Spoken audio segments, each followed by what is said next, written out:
If Verizon had an outage and you lost service, you may be eligible for a bill credit. In this video, I'll show you exactly how to request a Verizon outage credit in 2026 step by step. Who qualifies for an outage credit?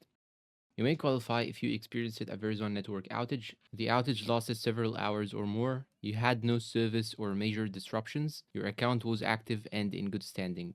Short outages usually do not qualify, but longer or widespread outages often do. Step 1. Confirm the outage.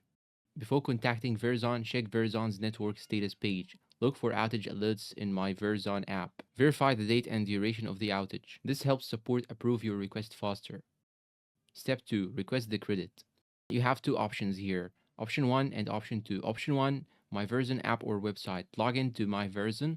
Go to support, choose billing, credits or adjustments, explain the outage and service impact, submit the request. Option 2, contact customer support. Call Verizon support or use live chat for faster results. Clearly say you are requesting an outage related bill credit. Be polite and direct. This matters. Step 3, what credit to expect. Verizon usually offers a partial daily bill credit. Account depends on outage length. Credit appears within 1 to 2 billing cycles. Credits are not automatic. You must request them. Pro tips to get approved.